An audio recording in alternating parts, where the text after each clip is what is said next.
नमस्कार, राजस्थान समाचार में आपका स्वागत है। पेश है राजस्थान की खास खबरें। फाल्गुन की विदाई के साथ राजस्थान में बढ़ेगा तापमान। मार्च का महीना खत्म होने की कगार पर है। इसी के साथ ही प्रदेश में गर्मी का सताम शुरू हो गया है। मौसम विज्ञान केंद्र के अनुसार आने वाले 2 दिन में प्रदेश की रेतीली धरा के तापमान में 2 से 3 डिग्री की बढ़ोतरी साफ तौर पर देखने को मिलेगी। इसी के साथ अगले 48 घंटों के लिए मौसम विज्ञान केंद्र के अनुसार प्रदेश के तापमान में बढ़ोतरी दर्ज की जा सकती है। इसी को लेकर विभाग की ओर से दक्षिण पश्चिमी और दक्षिण पूर्वी राजस्थान में तापमान बढ़ने के संकेत दिए गए हैं। झीलों की नगरी में राजनीतिक दलों का दमखम। विधानसभा चुनाव के बाद प्रदेश में दोनों ही प्रमुख राजनीतिक दल अपने पूरे दमखम के साथ चुनावी मैदान में उतर गए हैं। भाजपा जहां प्रदेश में सभी 25 सीटें जीतकर हैट्रिक लगाने के प्रयास में है, तो वहीं कांग्रेस भाजपा के तिलिस्म को तोड़ना चाहती है। ऐसे में दोनों ही पार्टियां बड़ी ही सावधानी से कदम बढ़ाने आगे बढ़ रही है। बात अगर उदयपुर लोकसभा सीट की गई तो यहां पर बीजेपी और कांग्रेस दोनों ही पार्टियों ने अपने प्रत्याशी मैदान में उतार दिए हैं। यहां बीजेपी अपनी पकड़ को मजबूत रखना चाहती है, तो वहीं कांग्रेस अपनी खोई जमीन को फिर से तलाशने में जुटी हुई है। कांग्रेस, सीपीआई और आरएलपी के गठबंधन पर बीजेपी का तंज। राजस्थान में कांग्रेस के सीपीआई और आरएलपी के गठबंधन को लेकर बीजेपी प्रदेश अध्यक्ष सीपी जोशी ने कसा जोरदार तंज। जोशी ने कहा कि कांग्रेस कमजोर हो गई है, कांग्रेस बैसाखी पर आ गई है, राजस्थान में भी जल्द खत्म होगी कांग्रेस। भाजपा प्रदेश कराले पहुंचे प्रदेश अध्यक्ष सीपी जोशी ने प्रदेश चुनाव प्रभारी विनय सहस्त्रबुद्धे और प्रदेश सह प्रभारी विजय राहटकर से लंबी मंत्रणा की। इसके बाद जोशी जयपुर से चुरू के लिए रवाना हो। रविंद्र सिंह भाटी का हैरान करने वाला फैसला, लड़ेंगे लोकसभा चुनाव, 4 को नामांकन। निर्दलीय विधायक रविंद्र सिंह भाटी चुनाव लड़ेंगे। बाड़मेर लोकसभा क्षेत्र से भाटी ने चुनाव लड़ने का ऐलान किया। 4 अप्रैल को भाटी नामांकन दाखिल करेंगे। भाटी मुख्यमंत्री भजन शर्मा से मुलाकात कर चुके हैं। इसके बाद बावजूद भाटी का चुनाव लड़ने का ऐलान चौंकाने वाला है। आज बाड़मेर आलोकाश्रय में सर्व समाज की बैठक में निर्णय लिया। 12वीं के बाद सीधे करे एमबीए, आईआईएम में ऐसे मिलेगा एडमिशन। जॉब मार्केट में इस वक्त एमबीए सबसे अधिक डिमांड वाली डिग्री है। शानदार करियर और लाखों में मिलने वाले सैलरी पैकेज इसे खास बनाते हैं। आमतौर पर एमबीए ग्रेजुएशन के बाद किया जाता है, लेकिन अब एमबीए सीधे 12वीं के बाद भी किया जा सकता है। अगर आपने मैनेजमेंट सेक्टर में करियर बनाने का निश्चय कर रखा है तो 12वीं के बाद मैनेजमेंट में 5 साल के इंटीग्रेटेड प्रोग्राम में दाखिला लिया जा सकता है। 5 साल का एमबीए आईआईएम बोधगया और आईआईएम जम्मू कराते हैं।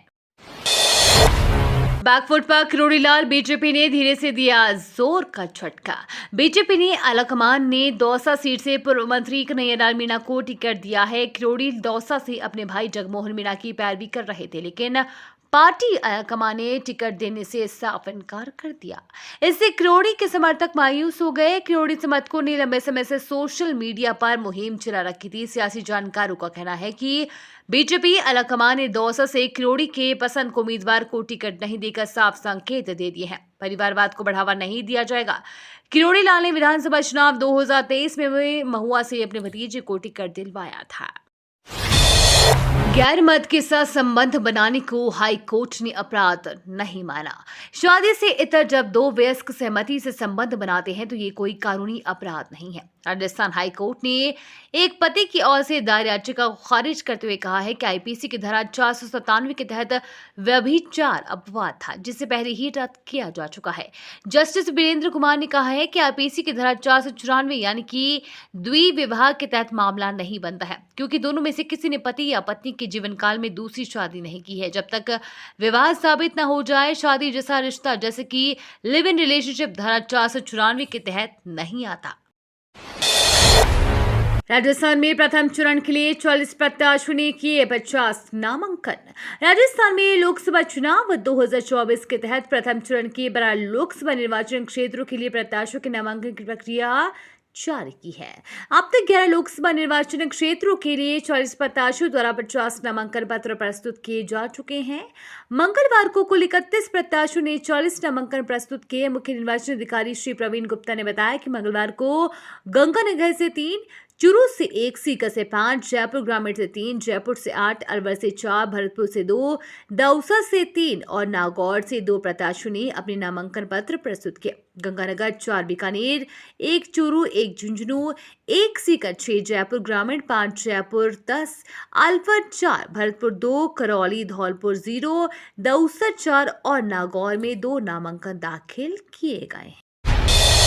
टिकट बदले जाने के बाद बोले सुनील शर्मा। जयपुर डायलॉग विवाद के चलते कांग्रेस ने जयपुर लोकसभा सीट पर प्रत्याशी बदलते हुए सुनील शर्मा की बजाय अब पूर्व मंत्री प्रताप सिंह खाचरियावास को टिकट देकर चुनाव मैदान में उतारा है।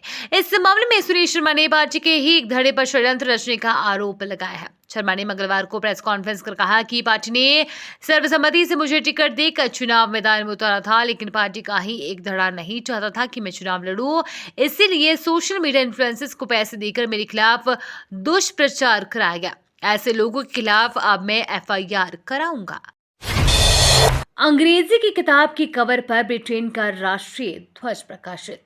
कंट्रोवर्शियल बुक कवर राजस्थान के शिक्षा एवं पंचायत राज मंत्री मदन दिलावर ने राजस्थान राज्य शैक्षिक अनुसंधान एवं प्रशिक्षण परिषद उदयपुर की ओर से हाल ही में कक्षा 9वीं की इंग्लिश रेमेडियल वर्कबुक्स के प्रकाशन को लेकर सख्त आपत्ति की है। शिक्षा मंत्री ने कहा है कि पुस्तक के कवर पेज पर ब्रिटेन के राष्ट्रीय झंडा लगाने का क्या औचित्य है और भारत का झंडा नदारद क्यों है।